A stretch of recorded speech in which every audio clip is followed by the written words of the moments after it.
it feels good to be in a room with you. Really good, really good. And shout out to we've had a few people message our account. I'm not going to call them soloists because Are they?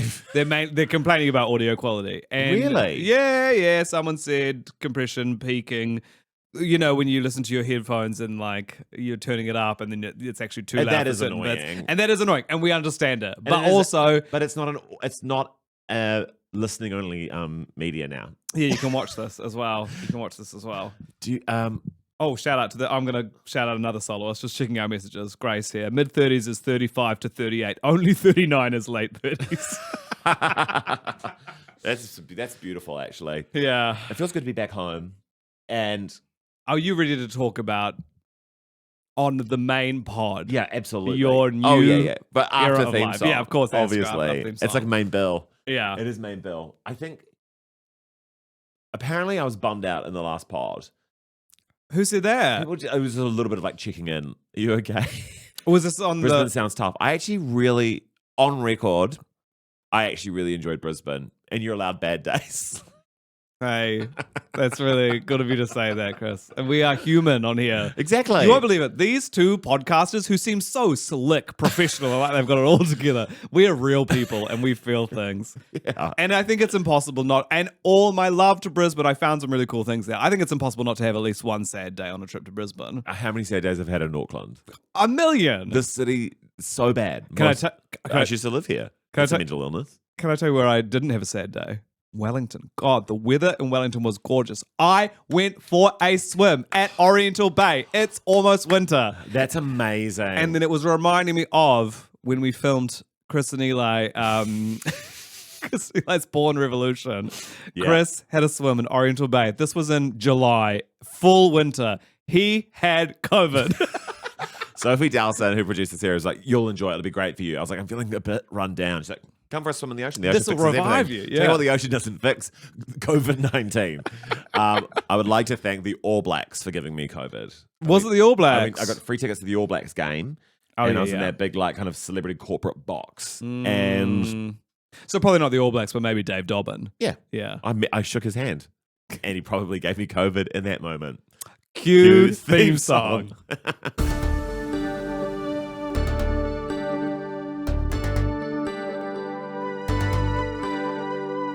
I'm sorry, Mom, it's not a phase.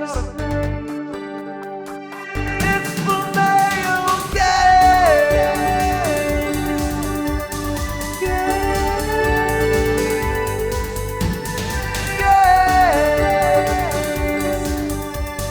They're both male, and they're both gay, the male gaze. Welcome along to this week's episode of The Male Gaze. We're so happy to be back in the studio, and I know you are happy as well because the audio quality will be better. It's actually just part of the fabric of the podcast is that for a great deal of months, you know, we will sort of build ourselves in through February. Yeah, we seem locked in. January, Feb, and then March, April, May, June, July, getting into August. It's just a fucking disaster. It's a disaster zone. Our lives are disasters. And then we sort of pick up the pieces. This year's going to be different. September, October, November, and then you're 40. Yeah. You know, I'm not 40. I'm 37. And by the way, to the people who've messaged me and said, I had no idea you were 37. I'm not 37 yet. Right. I am in my mid-30s, and I will cling to that for 6 more months. It's in December, at the end of the year. I think having an end of year birthday, I've realized this though, is the worst. It's the worst time to have your birthday because I'm always thinking ahead. Because I'm like, this year I turned 37. Therefore, I am 37 this whole year. You know? Yes. You know what I mean? What's my one? I go the year it. Oh, I used to work in the 90s because it would be like round numbers. Now these are 25, but I'd be like, in 2025, I'm turning 35. Oh, wow. Oh, yeah, I see what you mean. Because I've got the 0 at the end. But it doesn't really make any sense. It used to make great in the 2000s. Amazing. Perfect. 2011, I'm 11. No, 21. I was 21. Okay, so it doesn't actually work. I love it. I lined up with Harry Potter for so long. And obviously, turf. Burn the books. Harry Potter Break your himself copy of is not Hogwarts a Legacy. turf though, right? But Harry Potter's not a turf, and I was his age, and also Hermione's age, and I think was Ron's one age, year older Draco's than age. Adele's album.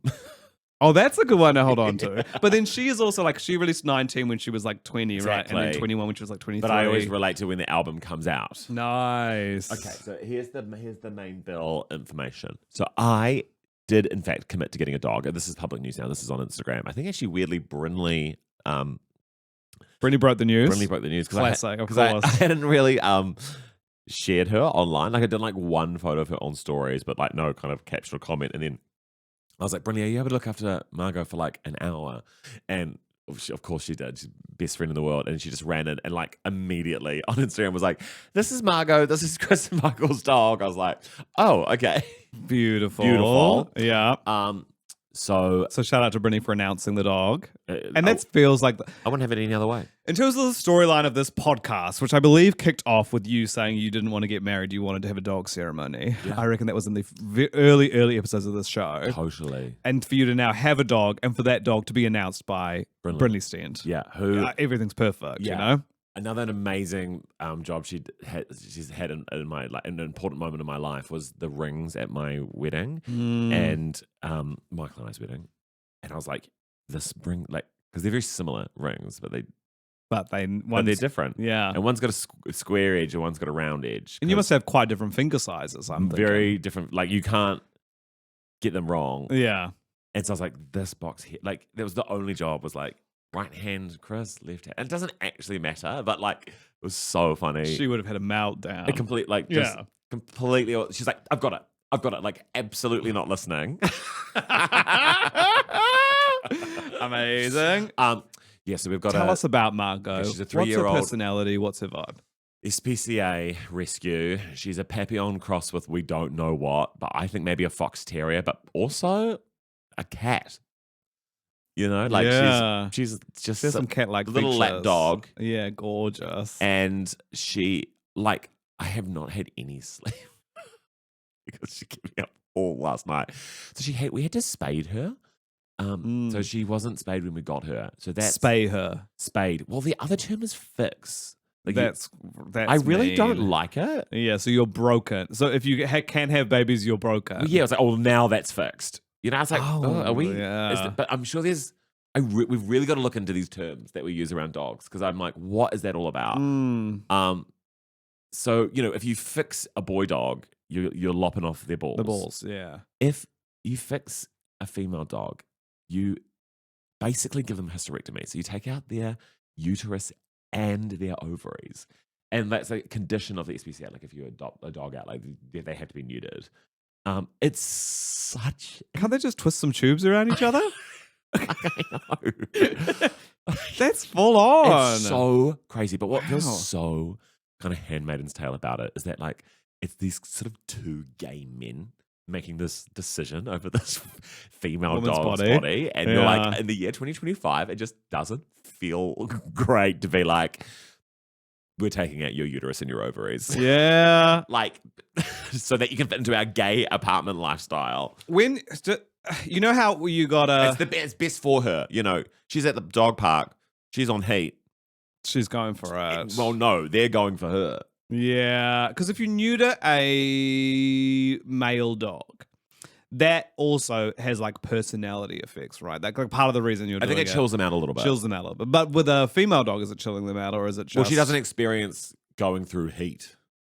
Oh, yeah. Okay, so she was going through these cycles of being on heat, which is so crazy. Funny. I actually wish we should start calling it that. Yeah. And I think it could I'm be on heat. like a kind of frame of mind. Yeah. Like if you're just horny. Actually, it's way better than I'm horny. I mean, I'm horny still fun to me, but I'm on heat feels more urgent. I think I'm on heat. I'm on heat is like, I fucking need. Do you think you've got a period of time? I need cock now. No, for me, that's I'm horny. Really? Horny to me is casual. I really do struggle with that word. Really? A little bit, yeah. What about horned? I'm horned. That worse or better? I think that's worse. Okay. But I know it's just like very descriptive, isn't it? And I do think, yeah, that implies dick tonight, please, or Yeah, whatever. yeah. Whereas I'm on heat is like, it's summer. Do you think to Like me? I'm out of my seasonal depression. No, to me, I'm on heat sounds like like I am open and ready now. But heat is like a phase, like yeah. you're on heat, like, so you're just kind of like in a kind of like slut era, self-empowering yeah. slut era where Yeah, you're like, yeah. I'm on heat at the moment. Like, Whereas horny's kind of like, I don't know, emotional. horny. Or like I'm feeling this. Well, I don't know. I mean, maybe it's just how we can relate to these words differently, Yeah, obviously. yeah. And that's the beauty of And this friendship. is amazing. 8 years into the pod to feel differently about something for once, finally. For once, we have a different take. But to me, horny is like angry. Okay. I got to eat now. So you find horny aggressive. No, it's not what I mean. Okay. It's not what I mean. I just mean that it's like transactional versus Mm. heat is more like a phase of life. So Like flirty. So you have to send a text to your partner today, to your husband. Would you rather send a text that says, I'm horny I'm today? not texting my husband, or would you text I'm on him saying, heat. I'm on heat? I think considering my dog's uterus and ovaries have just been taken out, it would feel insensitive to text my husband That's today, really I'm true. on heat. Yeah. Actually, out of respect for Margot, neither of us are on heat at the moment. It's so crazy as well. Like, I think what feels bad about it, like, I just feel so guilty, weirdly. Even though I'm really, really, really trying not to imprint, like, human emotions onto animals. It's hard not to with their little funny faces. Totally. But it's like she kind of had no idea. She was sort of blindsided by this. Yeah, well, it's impossible to explain it to her. Truly. Yeah. It is impossible. You could try. She gets sit, So she's on the way. Sit. Yeah.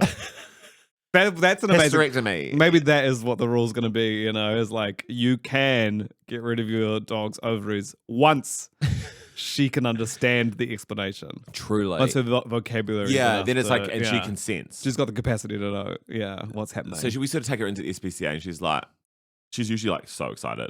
Well, she was for a while when we first had her and we thought she was like really sick. So we took her back and she was like, I'm home. Whereas this time she was like, what's up, doc? She was a bit confused by it. Yeah. Take her in. They take her away. They bring her out at the end. She's all like, it's like she's out for a couple of hours. And they're like, so we're perfectly well. She's healthy. Yeah, she'll be really drowsy. She's like out of it. And then they go, and also we did her nails and did her teeth.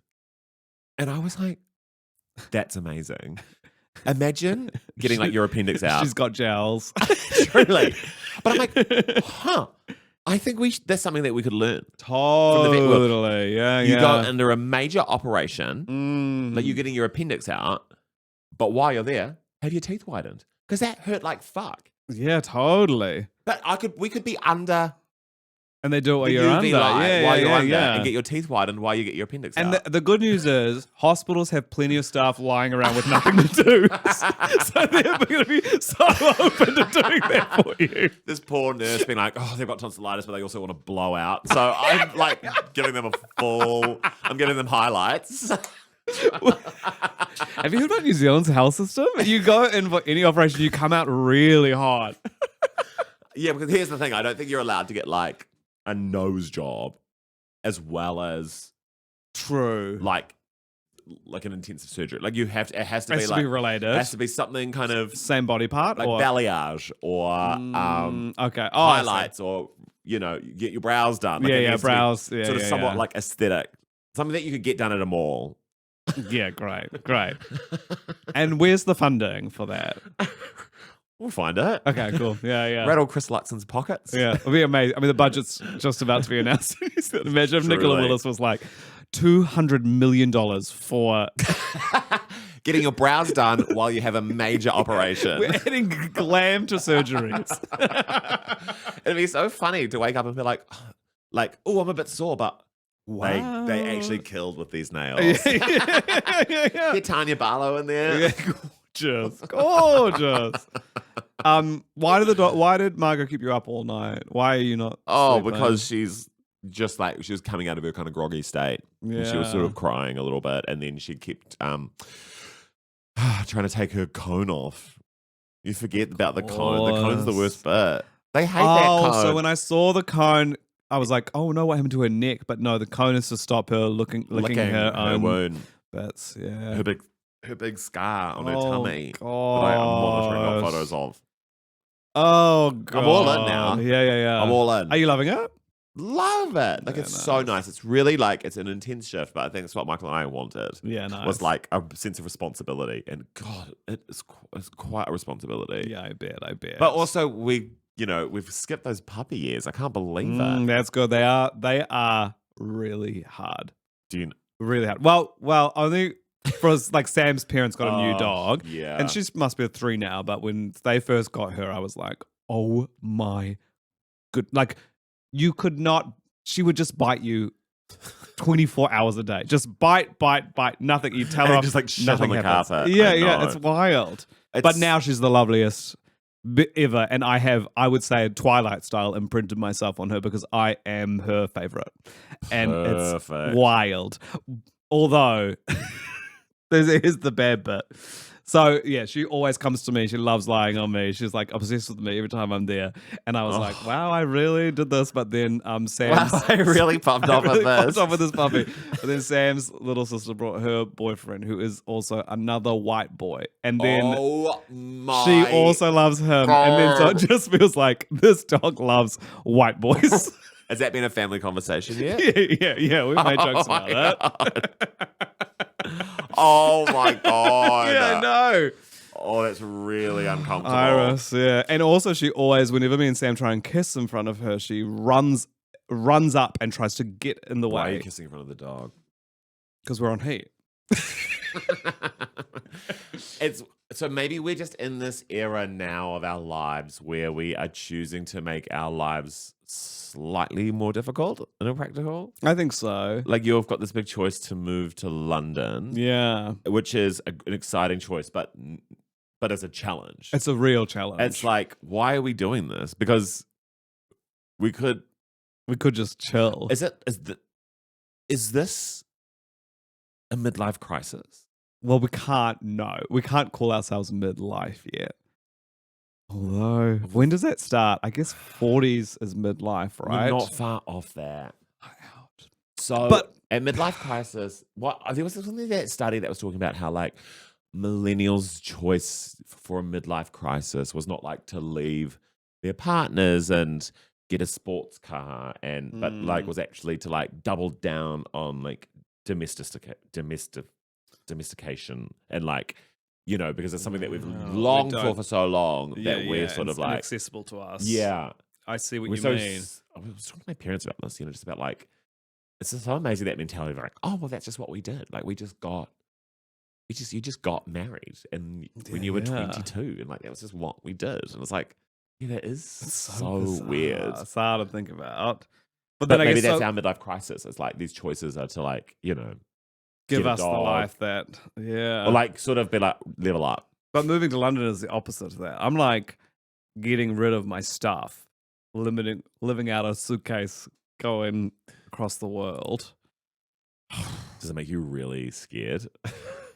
Yeah. Like, but I think it's like, it's funny because you want to be like, oh, I'm going to be like 18 again. But it's yeah, like you're totally doing it now. Like you've actually got something to, like, not that you need to, but you'll have something things to fall to come back to. Exactly. There's things to come back to. It's not like I'm coming back and then I'll start my life. Stand up for the first time. Yeah. Yeah, it's pretty thrilling.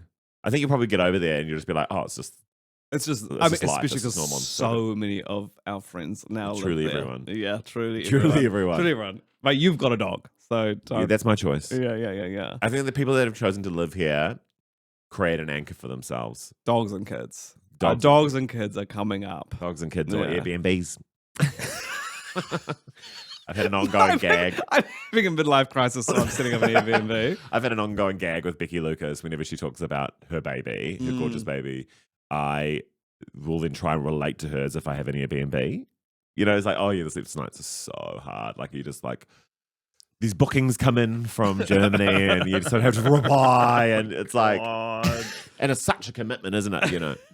Like I wouldn't want it any other way, but yeah, it was hard. When we put the ensuite in, I was thinking, Our lives have changed forever. Is Airbnb going to fall over? I was looking like every time recently when I was going to Wellington and there were some other people that were other comedians there. And so then I was like, oh, maybe I don't have to get a hotel. Maybe I can find a house using Airbnb or the alternative websites because I think the alternatives are actually superior morally. But when I'm looking, none of it's cheaper than I'm like, oh no, I'll just stay in a hotel because it's literally the same price and then someone cleans the towels. I was in a hotel in Brisbane and it was such a nice hotel. And I was like, why would you, I was literally thinking that every day, like, why would you ever bother with an Airbnb? Wait, did I tell you about what was going on in my Brisbane accommodation? No. Well, now I can finally talk about it. Maybe I was too scared to talk about this. So I was in a serviced apartment called... I actually like that option. Yeah. Like, it was like that's the difference between an Airbnb and a hotel. Like, when you're looking at that middle ground. Yeah, in between. And it had like so I had like a lounge, a huge kitchen, a bathroom. Living like a king. There was a spare room, but to unlock it, you had to pay for it. So it was like, it had a thing up here. So like, if you want this room, you have to go to reception and pay for it. That's so crazy.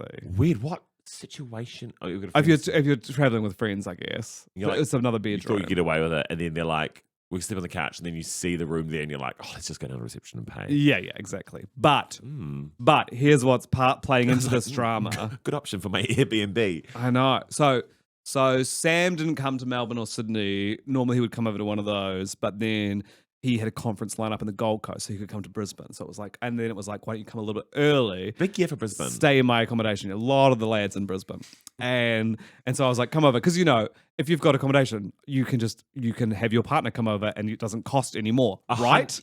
100%. You would never think twice about it. Then which is why I've always been baffled by the choice of one bedroom, how many guests when you're booking into a hotel. I don't understand. Doesn't matter. It doesn't matter.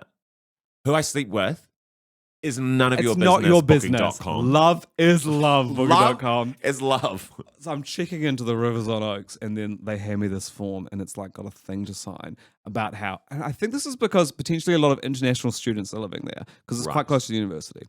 And there's a rule that's like, you are not allowed guests in your room after 10 p.m. and we will not hesitate to evict you. If you have a guest that is staying for longer, you need to name them and pay an extra guest fee. And I saw it. And I was like, how much was it? Well, here's the thing. I was like, I'm just going to plead ignorance. Yes. They did ask me how many keys I wanted, and I said 2. And they didn't ask any follow-up questions about that. That's fine. But then Sam arrived, and then I was like, I don't know if there was cameras or if they were tracking, but I was like, because we were just going to play dumb. I was just going to pretend I hadn't read the form properly. How would they fucking know? I know, exactly. I think you'd have to get He could have been a grinder hookup, Yeah, exactly. But I think you have to get narked on to get... Yeah. But I think that's part of the rules is like, no grinder hookups here. Like I feel like that's the vibe of the building. This place sounds insane. Psychotic, right? A serviced apartment? Yeah. Okay, keep going. But I think I had a very similar setup in Perth, but it was just me, so I probably didn't. Yeah, this didn't matter. Any of this. Yeah. So did you go past the front desk on the way? The reception was like not in the same building as the apartments. It was like there was a subway in between the two. So you had to go to reception slightly down. That is so weird. So no one guests after 10 p.m.? After 10 p.m. What is this? A boarding school? I know. You don't get a say in, if you own the property, if you run the place, you don't get any say in the matter as to who's staying there. Over. I know. I was like, I am in my mid-30s, approaching late 30s. With my boyfriend, who I've been together with for 8 years. We're not having sex in there. We're watching The Chase. We're going to sleep. Exactly. That's all it is. Okay, so you get dobbed on? No, we didn't get dobbed on, but it just meant the whole trip I was like on edge because I was like, what if they see? Or how much would it And we were cost if they hiding. found out? That's the thing I never asked. Okay. But there was an extra guest fee, but I never checked. But we would like... Then I had the same deal in Perth. Yeah. Before we headed out for the day, we would like, for instance, hide one of our suitcases in the wardrobe. So there was only one suitcase out in the room so that they didn't see 2 suitcases and go, blah, blah, blah, there's a guest here. There's a guest here. Extra guest fee. I love that. It's... tried to hide his bathroom stuff so it didn't look like there was 2 persons with bathroom stuff. Oh my God. It's like they closeted you. They forced me back in the closet. That is so weird. Yeah, Perth had the same thing where I was like signing in, they're like, no additional guests after 10 p.m. Sign this contract. Like I just sign a contract, and I was like, "This is, I mean, fine, I'll sign this, but this is crazy. What's this about?" I know. And I was in a service apartment too. Yeah, service departments, shut them down. So maybe they're not so good. It was also a surreal moment of like, and love to Century who produced my Australian seasons, but every other place I went, I was staying sort of within like, honestly, 5 minutes walk of my venue. And then I arrive and I'm like, oh, venue was around the corner. And then I search Google Maps and I'm like, oh no, it's miles away. Brisbane was really expensive when I was there because the truck fest was on. I saw the signs for the truck fest. Yeah, well, let me tell you, it really brings a certain type of person to Brisbane. I bet. I thought that. I was like, straight pride is on. Toot. I actually did a digging for a Fact of the Gay for you. Would you like that? I would love it, figured because you opened your gorgeous show last night. It's the least I could do. Thank you. Fact of the Gay. Okay. I've done very little research on this, but I was looking into... Okay, so this story popped up about... David Geffen. Do you know who this man is? Okay, that name is very similar. He's a billionaire who had recently he's just like recently divorced his husband. Wait, he's a man with a husband. A billionaire, yeah, who is like he's 82 and his husband was 32. Quite a gorgeous man. I think like a go-go dancer was his profession before he sort of married this guy, and there was famously no prenup so I think that's why people are sort of talking about it. But then that got me kind of thinking about queer billionaires. Yeah. Because we have such, there's a certain way we feel about billionaires and maybe what we should be doing with them. Yeah. And eating them. Yeah. And then I was like, I wonder how... And a lot of talk about female billionaires. Like, that's always like... Well, like that. I've got a list of 1, 2, 3, 4, 5, 6, 7, 8, 9, 10, 11, 12, 13 open like LGBTQ billionaires. Wow. Number 1 on the list, gay man. Germany, United States, and New Zealand is where he's from. Evil guy, Peter Thiel. Wow. He bought citizenship in New Zealand. Tim was just talking to him about him. But then Giorgio Armani is like number 2 on this list at $11.8 billion. Bisexual man. Yeah, nice. Italy. And then David Geffen, who we've talked about. Tim Cook's on the list. Domenico Dolce and Stefano Gabbana. Wow. Of Dolce & Gabbana fame. I didn't realize that company was worth that much money. Billions. Yeah. Those two are really interesting because they have like weird relationships to their own. They're gay men, but are kind of homophobic. Yeah. Because of like classic Catholicism, I think. God. 2 trans women on this list as well. Really? Yeah. Jennifer Pritzker, who is like an heiress of the Hyatt hotel fortune. Okay. The Paris Hilton, Yeah. Of the where is she from? Paris Hilton. I think she's States. And Martine Rothblatt, who I know nothing about, but also from the States. Yeah, nice. I was like, that's pretty amazing. Imagine you're scrolling this and you're like, and 18th, Eli Mathieson. What? You're worth $1 million. No gay woman? No gay women on this list. Huh. But a lot of bisexuality representation. Yeah. I tell you who's not on this list, who should be on this list, is another thing that I was like so surprised about. The guy who runs OpenAI. Oh, is he gay? He's gay. That feels like such a straight thing to. I know. OpenAI founder, what's his name? Maybe he's not a billionaire yet. Maybe Sam Altman. Yeah. Sam Altman worth? I mean, his net worth $1.6 billion. Okay. So maybe it just hasn't been added to the list because it's happened so recently. And it's Wikipedia, which God. Which weirdly now, in terms of like the junk order of research, I think that sits a little bit above an AI. I agree. An AI summary. So that's, if anything, like it's made Wikipedia a better news source. God, it's like how like watching TV has become like reading a book because of TikTok. Yeah, exactly that. I've always thought that Yeah. watching a TV show is reading a book. Watching a movie is What? is writing a book. Yeah, you're right. You're right. Yeah. Watching a movie without checking your phone once is writing a book. Oh my God. Yeah, 100%. Podcasts, TV shows, Yeah. and And an article. reading an article, PhD. PhD. Yeah. You've got a doctorate. You're like the smartest person in the world. Have you ever read Yeah. that one article from top to bottom? I think what actually makes reading an article so exhausting is the ads and the paywalls. No, like kind they're of so navigating. ugly and they're you're so in hard to such a rush, 'cause close. often you're looking for. I find when I'm researching the Mm. most, I'm not in a lab coat. I'm not in glasses. There's no test tubes around me. I'm not in my office. I'm at brunch with a friend. Yeah, let's look it up. Yeah. And I've been Yeah. like, did you know this? And I didn't know that. Yeah. When I said that. And then I said, oh, hold on.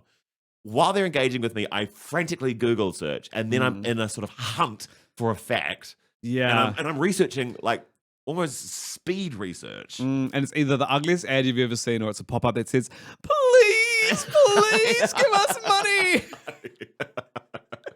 It's so crazy. Oh, But I was man. like, wow, okay, quite a lot of like, and then you think about like all the sort of like queer movie stuff, like Alan. Yeah. Like Alan Be loaded. would be one of the richest people in entertainment, surely. Yeah, sure. Elton John, probably one of the richest He'd be people pretty in music. loaded. I mean, Lady Gaga would be pretty loaded.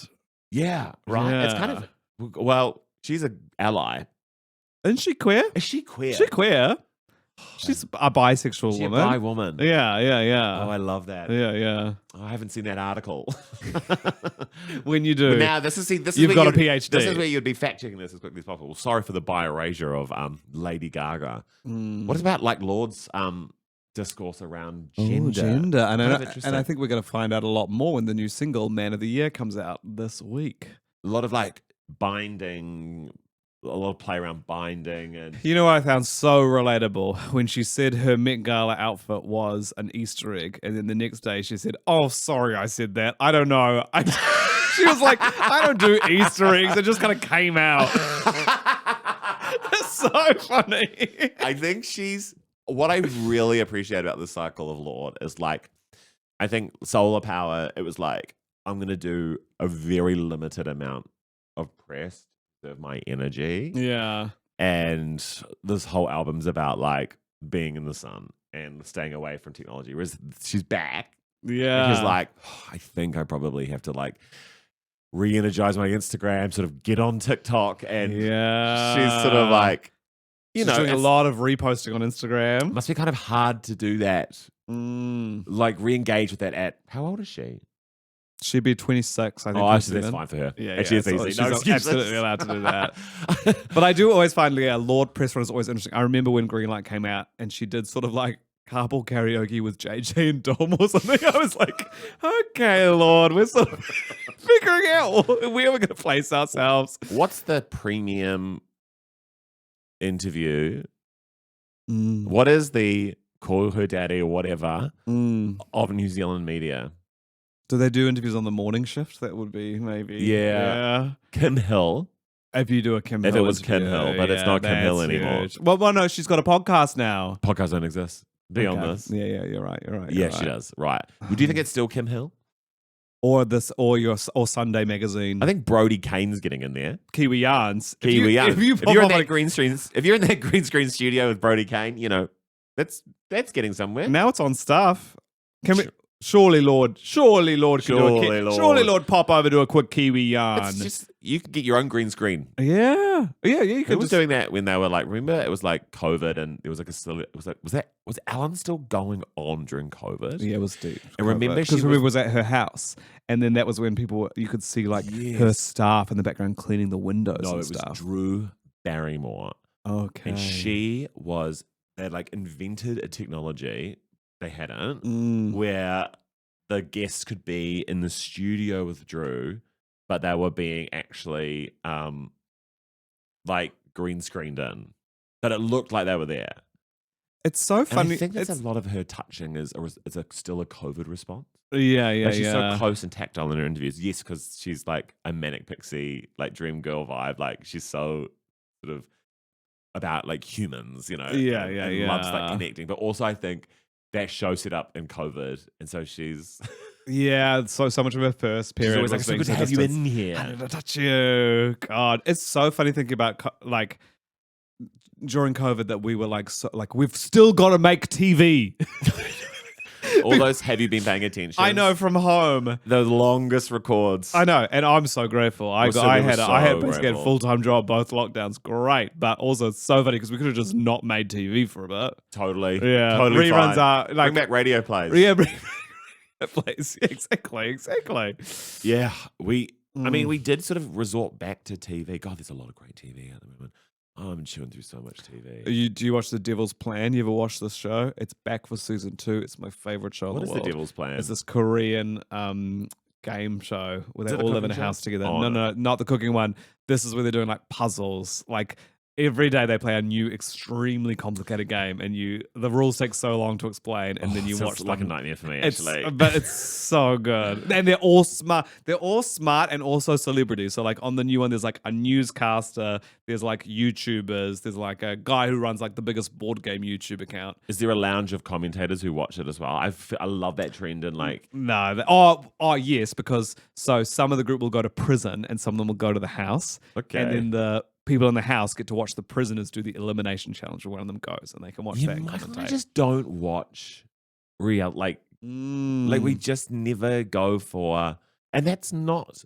I'm not one. I don't believe that like reality shows or game shows can be of less value. I just for some reason we're never pulled to it. I think because there's like this onslaught of like must see shows out there. I'm juggling like 5 at the moment. What are you watching? Last of Us, The Rehearsal. Oh yeah, I need to watch The Rehearsal. So funny. Yeah. Overcompensating. I got to get through. I'm watching Strife, this Australian show, which I'm really loving. Mm-hmm. What else was like? There's so much going on. I was like, sort of like getting through the weeds of it all. And when you're like tour mode though, do you want to watch prestige television or do you want to watch? Because I'm watching like TikTok. Yeah, true. It's so bad. I actually miss that. Like I used to sit down and watch. It's so funny because it was like our parents were so like ashamed in a way of like our TV consumption now. Like, oh my God, you just sit in front of the TV for hours. Terrible. Like go outside and play. Whereas now it's like, well, at least I was watching a full episode of something. Now it's like I can't even watch. It's like it's so hard just to watch like an episode of something. Yeah. Oh. And nothing like... I'm going to say upbeat. It's hard at the moment. You got to stay upbeat. That's our job. We got to stay upbeat. What do you really enjoy? What am I really? Well, The Devil's Plan. It's so good. Okay, great. And I'm loving the new album by Pink Pantheress. The music is so good.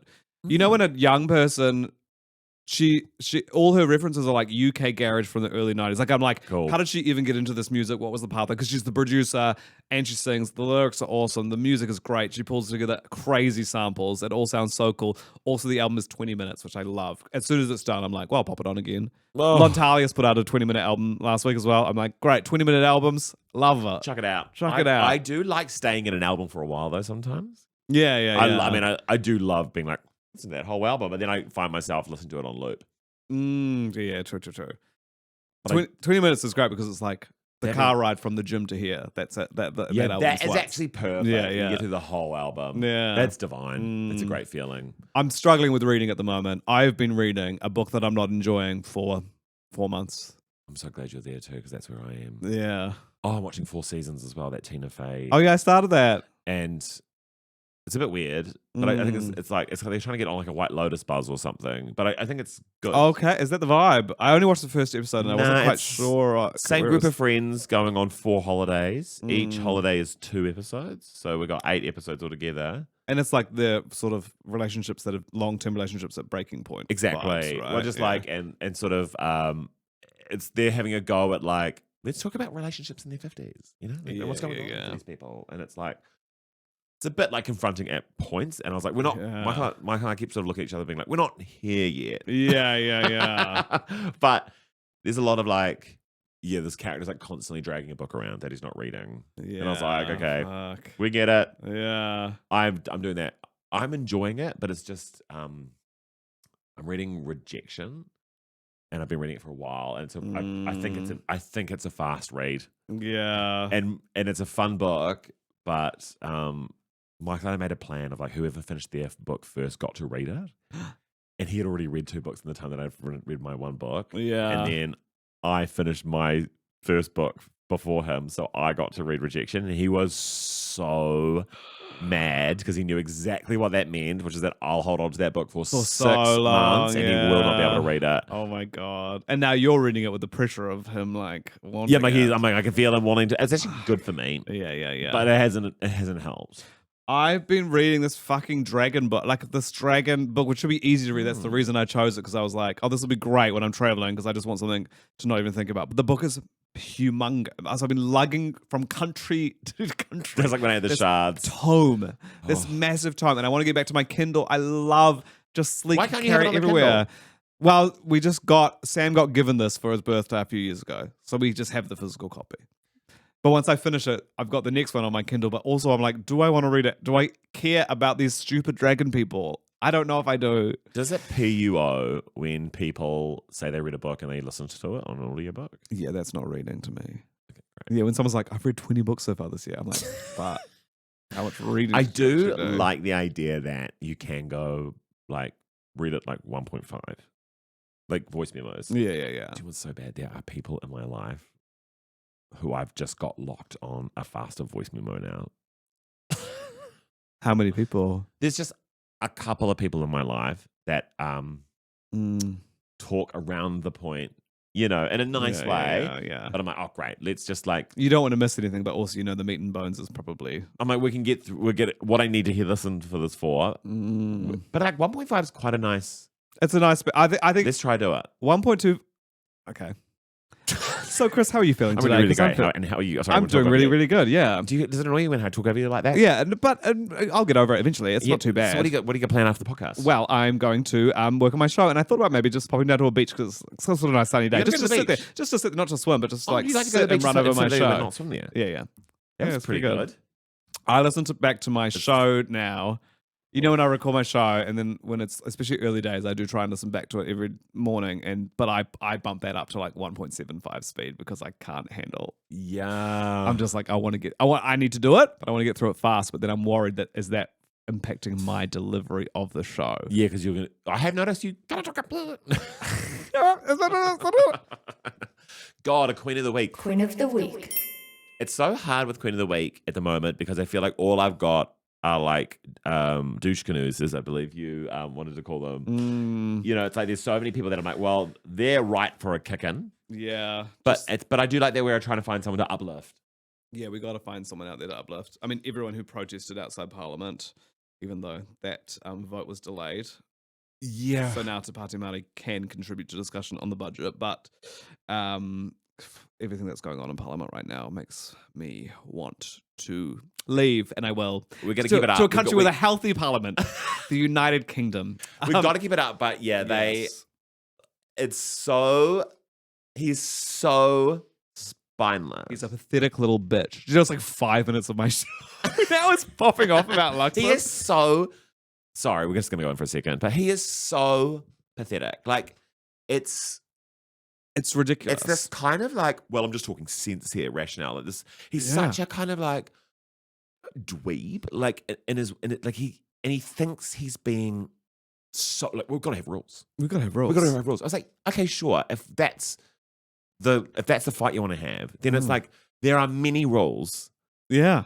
That we've had in Parliament that we realise are outdated and we've outgrown. So that argument itself is fucking stupid. And to bring that up when what we're... This is a great example of a rule that we have clearly grown out of. It is just the policing of Māori people. And it happened because of a bill that was specifically targeting, like, and bad for Māori. So, like... And hearing him say, like... What he's trying to say, haka and waiata, and he keeps saying like waiata, and I'm just like, how you are in charge? I know how you are in charge, and making the confidence of you is just ridiculous, it's crazy. And no one, I know as well that if I ever was prime minister, which I will never be, I would apologize every day. That's what. So, but there's, I would just be like, I'm so sorry, and I actually don't know.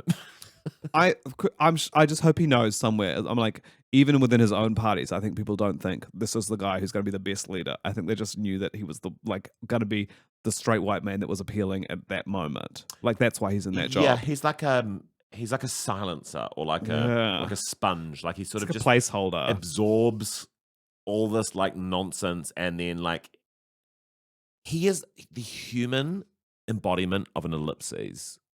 Wow. He's just like I want you to. he's just dot dot dot. Yeah.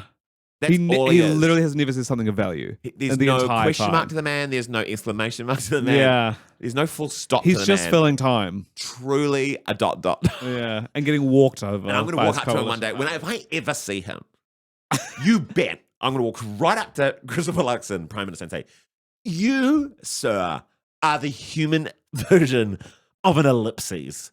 Yeah, I mean what I said. And then I'm going to walk off. I was like, what? No, I'll tell you what it was. I was like, I think it was Chris Parker. Because I'll tell you what, he's a big Drew Geraldine fan. He told me when I met him. Really? Yeah. And I was like, you should not have time No, you should to watch that, bro. You should be learning to reo. Yeah. Okay, Queen of the Week. Queen of the Week. Queen of the Who's Week. someone we want to uplift? Who's someone we want to uplift? Who is honestly, there is an influencer I've been obsessed with for so long. I don't know if I've talked about her on here. It's a fully developed parasocial relationship Amazing. with a TikToker called Paris Nuku. Mhm. She just cooks for her family and chats and takes us around her life. And she brings me so much mental health Wow. and so much stability. I highly recommend following Follow her her? and watching her cook. Mhm, She's always okay. cooking with this like bone handle knife that looks like a butter knife. And she'll Fantastic. carve like a pumpkin with it. Yeah. And she'll be like making like whatever. And like, I think just in a world where like everything is like, you know, you've got to have like the perfect matching cookware, like and cutlery set. Gorgeous. And just set, for her to be yeah. like, you can just literally make your pancake batter in like this old leftover yogurt container and then just pour it. Like she just grabs whatever she can find and uses it. And you're just like, Yeah. it's so straightforward. She's such a great role model. I would love to meet her one day. And if she would want to be a guest on the pod. Where does she live? Does she live in Auckland? I don't know where she lives. I don't know Mm. anything about her apart from when I'm in her kitchen and she's cooking. I think she's currently pregnant. Hell yeah. And so she was off social media for a while because cooking was making her feel sick. Okay, awesome. I'm going to send you some of her videos. Yeah, I would love to would watch some of that. I would I've love also to been watch some of laughing my this. ass off at fail vids again. Nice. Oh my God. Tell me about a favorite one I'm you've seen talking like recently. AFV, funniest home videos, just like someone doing like a workout and they had like one of those rubber band Mm-hmm. things around their waist and then they just fell down and then the elastic just pulled their pants right off. Amazing. I'm in the quarter lounge. I'm guffawing. Have I talked on pod about Sam and I watching marble videos? Marbles. Yes, you have. Yeah, okay, At good, night, good. right? Yeah, at And night. you talk about like which marble's going to land We just first. both pick a color and then we watch them. So and then, nice. and then Sam will just scroll through like 40 TikToks until another one comes up. Oh, and also I got to be on such a historic flight back from Brisbane. Erebus. Erebus. They're doing it again. It was the first of their like new fit out Oh, planes, and it was yeah. the day, like the second flight ever of their new uniforms. Tell you what, the bloody captain did not shut up about it. I'm trying to Yeah. watch a great documentary about Christchurch architecture, Morris and me, about Warren and Marnie, Mm-hmm. and well worth a watch. I would love to watch that. It's actually beautiful. Cried twice.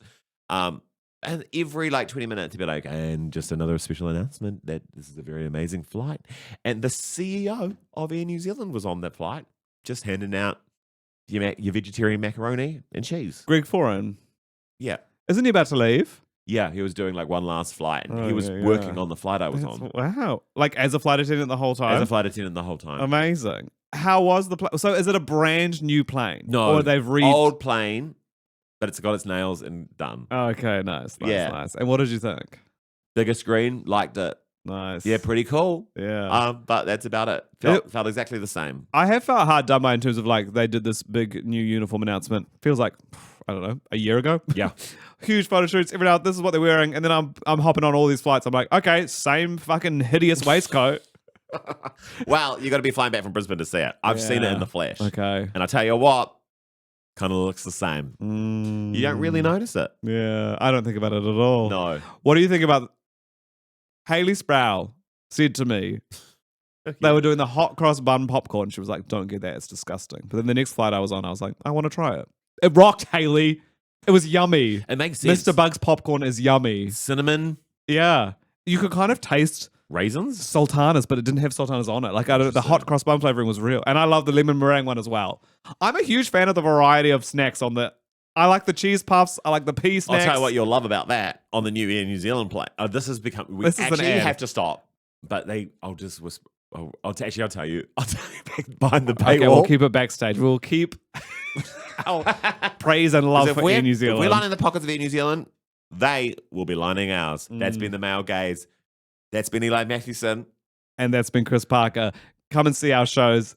I'm in Auckland this week. Chris is in around the country in June. In June. 10 centres. See you soon. See you soon. See you backstage if you pay for it.